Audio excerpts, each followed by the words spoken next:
she's such an unusual character, especially for the first third of the film, because she doesn't speak. That's how I've told it to people. The central character, it's almost a silent part, and she's selling it on her, like her wonder and her reaction to all of these quite complicated people around her as well, because, I mean, especially with you mentioning the character of Glenda, because she's the other character in which the film hinges upon, and it's everything is going through her because it's her land.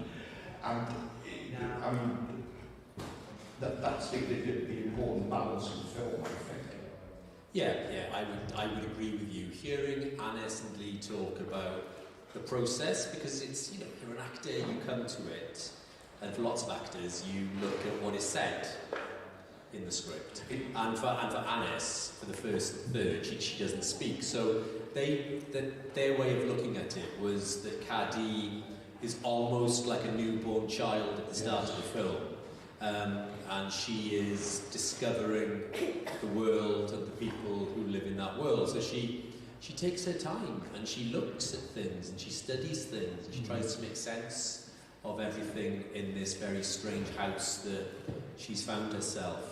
And she learns, and as the film goes on, she starts to interact, she starts to speak, and then of course she does what she believes she is there to do.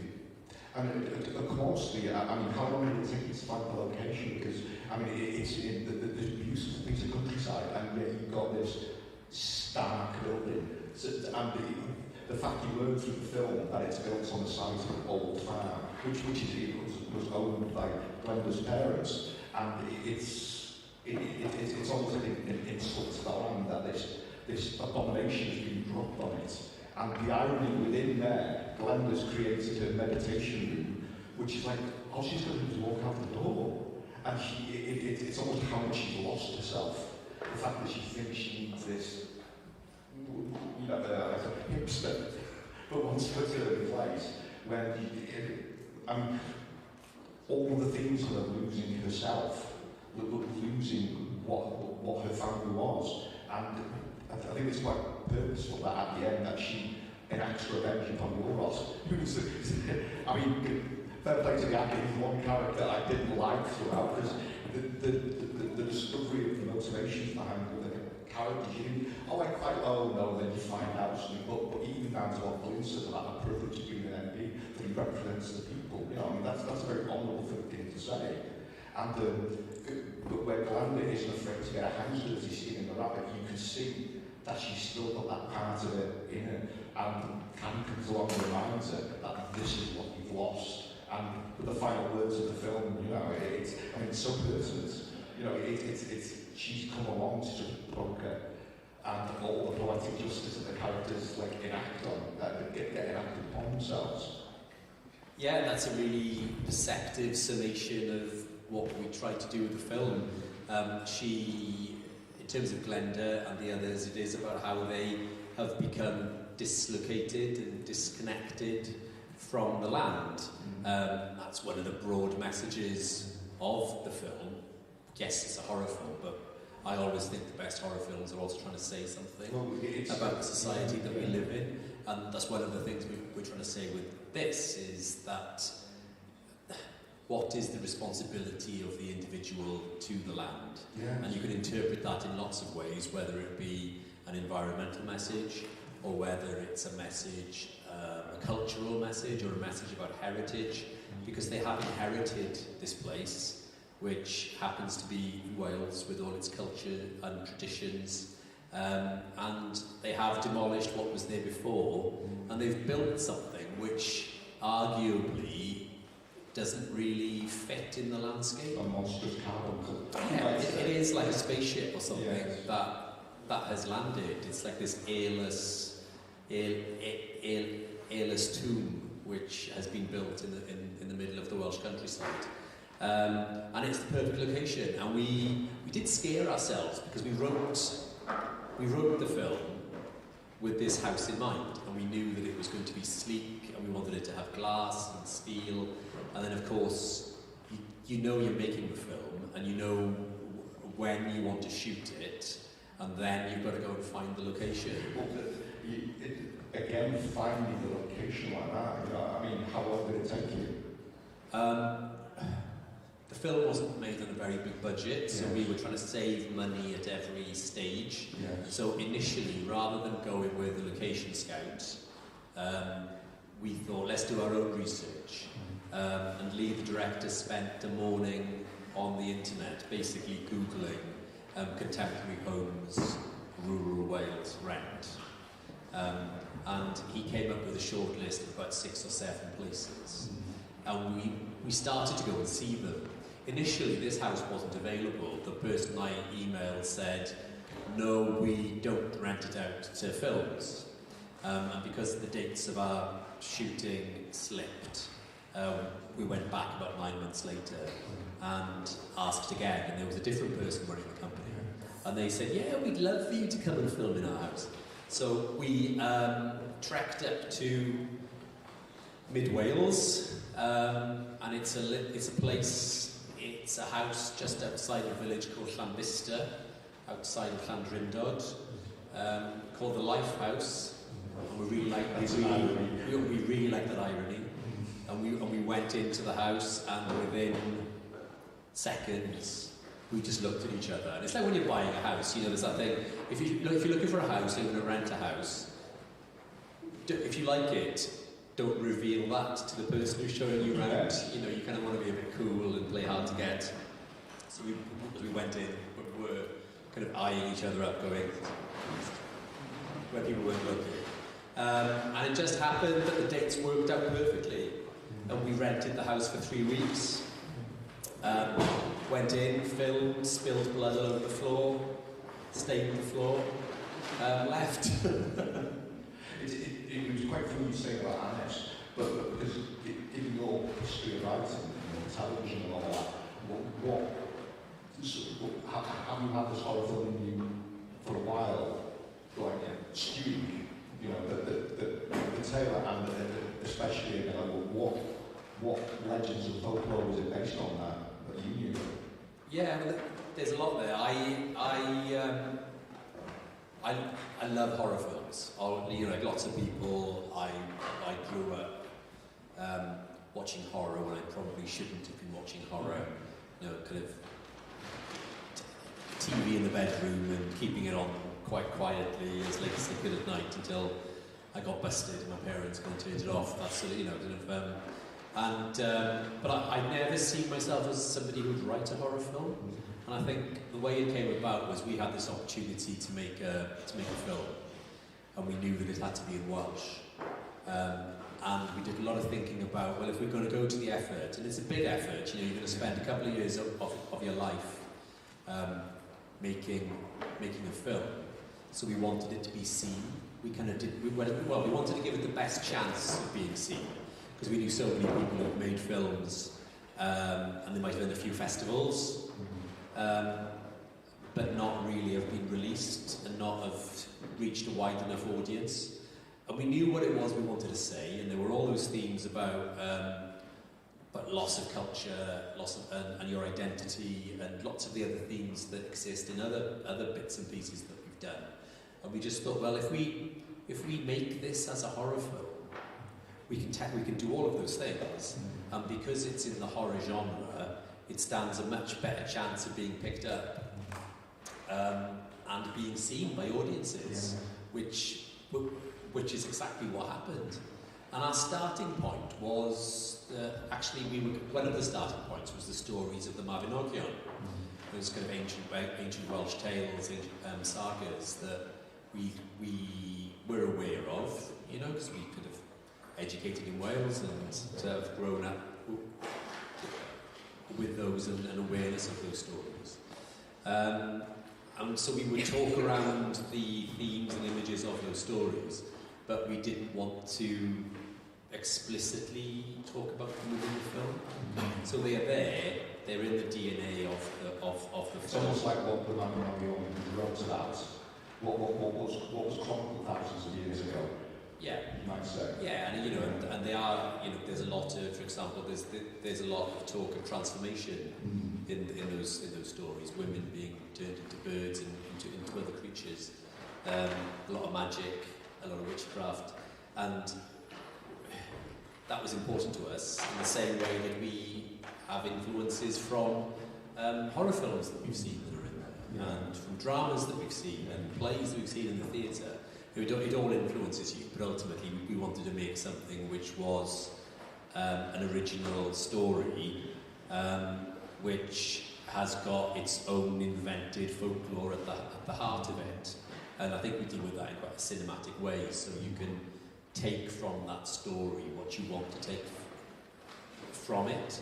It's not as though we are telling you exactly what that folk story was, and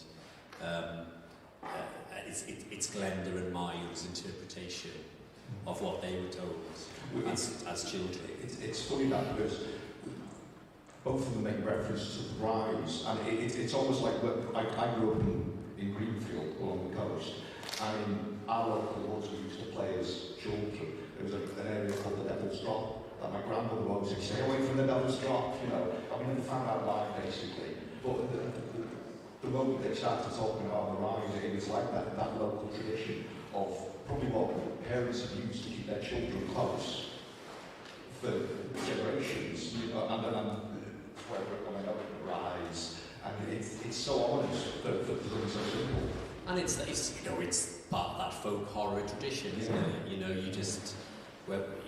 it's all those movies where the children and the people are warned, no, you don't stray off the path. Yeah, stay on the road, don't go on the balls. Yeah, or you need to be back. You need to be back before it gets dark. You know, that's what. So as soon as, in a way, it's a few simple words, you kind of know that something bad happened down there, and something bad is going to happen. Yes. Again, arguably for such a short film, much of an hour and a half, you learn so much about the four family members within that time through, like I said, simple gestures. And throughout it, everybody downs themselves. And Caddy doesn't actually harm anyone, well, except the father, but, you know, he's lost his way. But they damn themselves, and they have that form of poetic justice. And with Glenda assuming the dress of her mother, and then killing herself at the end, it's the horror and the realisation of what she's become. It's almost like everything is suddenly got evident to her in that moment, and everything that she's lost. And we talked about addiction. You know, in terms of the family, we talked about how they were all addicted unhealthily to certain things. So, the most obvious example of that is his addiction to drugs, and then Gwaelydd's addiction to exercise, which is presented, narcissism. Absolutely. And Glenda's addiction to money, and Dad's addiction to power. Well, I thought the scene where Glenda's showing there the nouveau art painting, and it's like, no, you just don't have the window. No, and it just doesn't do justice to just looking out the window. And the interesting thing about the actual dining scene is Mary's the only one who doesn't finish her food. And was that the theme of greed within there? Well, it is. You know, it's this idea that, you know, apart from the rabbits, which, you know, to me he clearly hasn't shot. You know, like the rabbits he's bought the rabbits from somebody who has shot them. But it all arrives in polystyrene boxes. Yeah. You know, there's nothing local. There's nothing that's been grown. Glenda written about pomegranates. Yeah, absolutely. A tropical fruit. She talks about, you know, as I feel sometimes as though I spent my children's lifetime, their childhoods, just cutting up pieces of tropical fruit into small pieces. You know, it's unnatural. The bottle of wine that arrives, you know, is this very expensive red from Italy, which they all know about. So when she gets her hands on the rabbit, it's interesting. It's like this. It is meant to be this reminder of how she prepares food, how she was taught to prepare food by her mother, by her grandmother. But she doesn't do anymore. It turns up in polystyrene cartons. Yeah. Really started to forgot where I was going there. No, we were talking about Maya, and she doesn't eat it. Yeah. Well, she doesn't eat it because she doesn't like it. Yeah. You know, it's alien. It's alien to her. See, when Euros turns up, and it's almost immediately he drops the bottle, and it's kind of like as soon as Cabby walks in, Gutto's holding the axe, and for no reason the axe head falls off. It's almost like the sheer presence of the past is starting to enact itself on the presence. Yeah. Her presence unwittingly to them casts a spell over them and over their actions and over their behaviour. And people interpret it in different ways, but yeah, I think she is there to hold people to account. Yeah. I take it very pleased with the reaction of the festivals in January like that.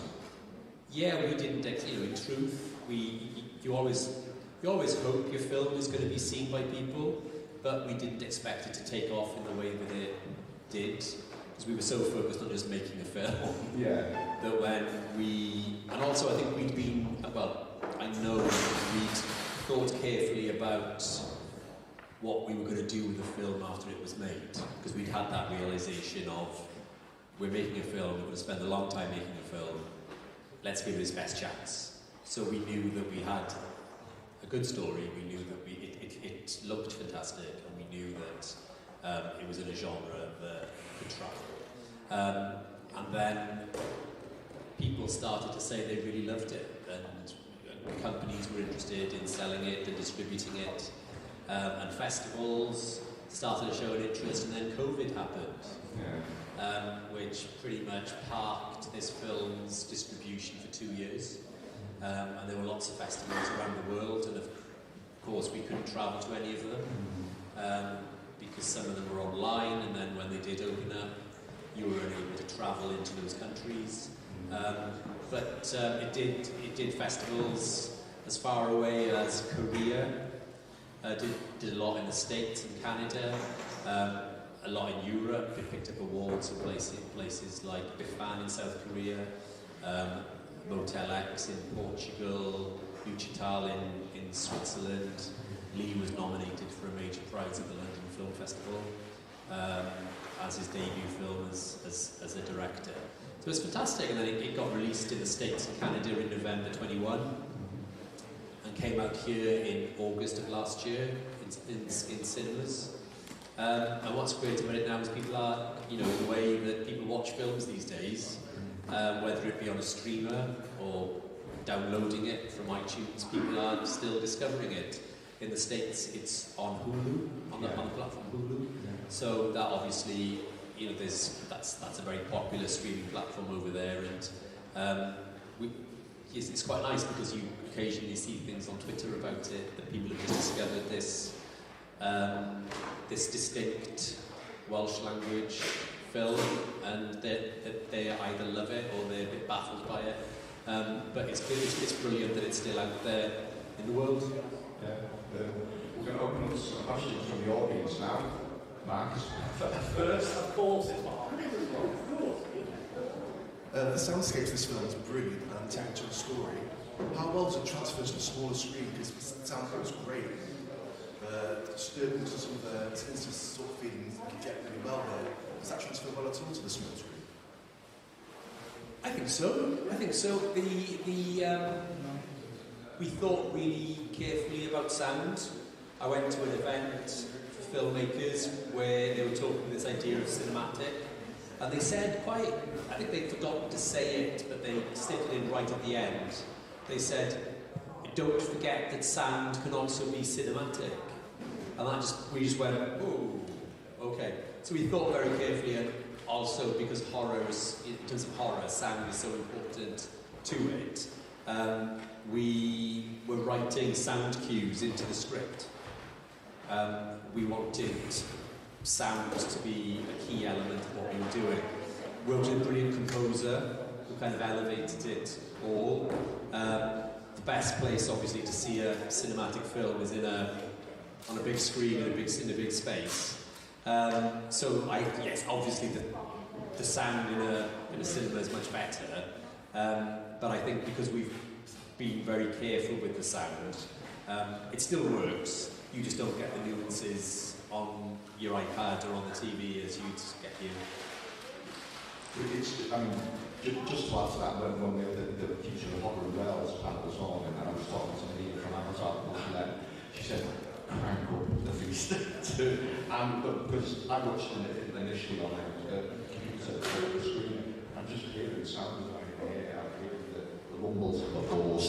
You might say it was just, it brings it out so much. Yeah, we did one of the first screenings that we did, actually, yeah, one of the first screenings we did was just for the cast and crew, because we knew that everyone was talking about pandemic, and we just thought, if we don't do this now, they're not going to see it on the cinema, on a cinema screen. So we booked a cinema in Cardiff, we told everyone it's happening on Thursday.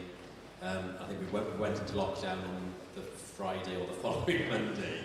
And the guy who's responsible for the sound, he watched it, and he got up 10 minutes in, and he went to find the manager of the cinema and said, "Can you turn the volume up, please?" Because people play it, they play it at about 7 or 8, and it should be louder. But what you get is people are really uncomfortable, in audiences. They get very uncomfortable with it, especially with the sound of the drill at the beginning. Funny enough, Andrew, you got caught by the speaker at the beginning. Yeah. But the whole point of that sequence is that you are meant to feel uncomfortable. Yes. It is meant to be unpleasant, because Caddy is waking us all up. Yes. Love the film, by the way. First time I noticed one of the characters in there that you didn't like him, like Duros. I saw him in My Family, he was in that, Rodri. Yeah. How did you approach him for the role, and also, in the future, are you going to release it on a physical copy? It is already out in HMV. Is it? Oh, I don't know. It's out, yeah. Yeah, it's on. It came out on Blu-ray and DVD in December, I think. Because I had a friend saying, "I've just given my dad a copy of your film for Christmas." And I went, "Great. Hope your dad likes horror." This makes a change from socks, I guess. Because Lee used to be an actor, I don't know, you'd probably say he still is an actor, but because the director worked as an actor for so many years, he knows a lot of the cast. So you go through those usual routes of talking to agents and people, but universally, everybody that we asked to be in the film, they wanted to do it because they were getting to play in a genre space they don't normally get to play in. First I've seen in a horror, yeah. My Family. Yeah, but also with a lot of these actors, obviously the majority of the work that they do is here in Wales, and the majority, it's fair to say, the majority of film and TV we make here in Wales is drama. So there's not a whole lot of genre film being made. So somebody like Nia, who, if you've seen her work before, fantastic television actress who tends to be cast as the aspirational woman of a certain age. She just really loved the idea about being able to play the sort of role she's never been asked to play before, and to pick up guns and skin rabbits, and to behave to do all these ridiculous things. So we had no problem getting a cast for it. It was just, were they available really? Because we shot it really quickly for a feature, and we had to. It happened quite shortly after we decided, right, it's happening on this date. So we knew that we had about 5 weeks to get all our ducks in a row. We were delighted when Rodri played that part. We just worked with him again, actually. We've got a film out at the moment called As Soon. But I like in My Family, obviously, funny family comedy thing. Yeah, this is it. I mean, he did start as a comedy actor, really, and he did a lot of kids' TV. And then if anybody's seen the show Hidden, the crime show, he plays this man who captures girls and and keeps them in a bunker in his house in the middle of the forest. You know, it's very, very dark, very, very sinister. But as all good actors, you know, he can play the gamut of roles.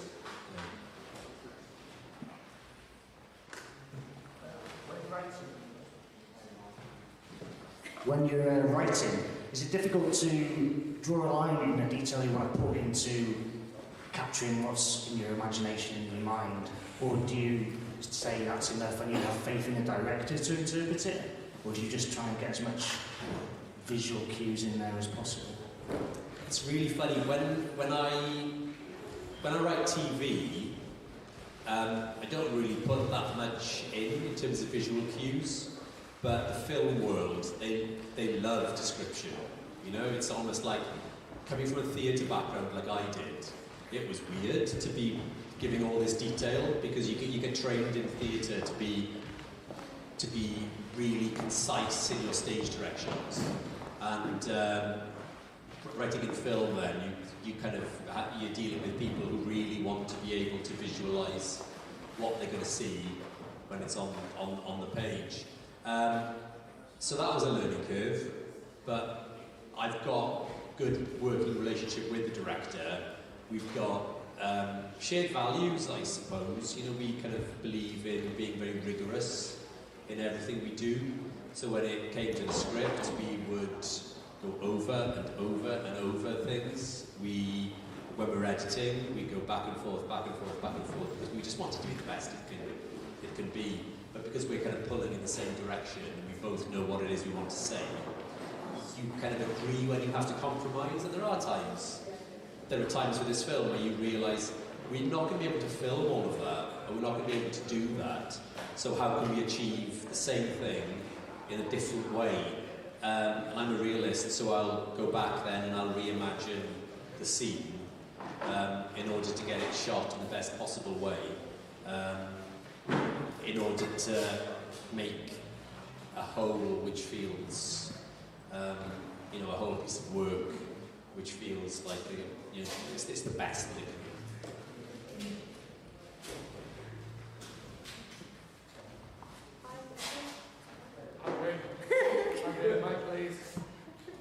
I've noticed there was a lot of focus on the actors, specifically the characters that died, having bare feet at some point, especially during the end. I wanted to know if that was a purity thing, is it a religious connotation, is it, do the cast and crew have a collective foot fetish? You know? I don't think that's a deliberate choice, you know, unless it's a conversation that's happened between the costume department and the director. But until you said that, I'd never actually noticed that before. It's really interesting. It may have been something about wanting to have connection with the earth, you know. But it wasn't a conversation that anybody ever had with me. It's great of you to pick that up.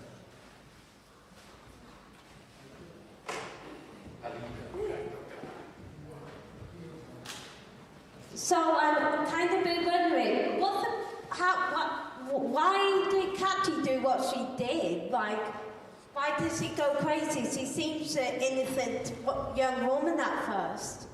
How did she go like bonkers and start killing the whole family?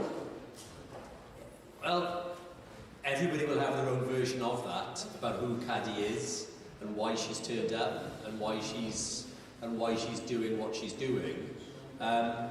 My version is, you know, that the spirit that's been awoken from the earth has taken possession of Caddy's body, and that spirit is taking revenge on those people for what they've done. They've been drilling all over the farm. They've been they've been taking from the land in a very literal sense in order to make money. And this is their comeuppance.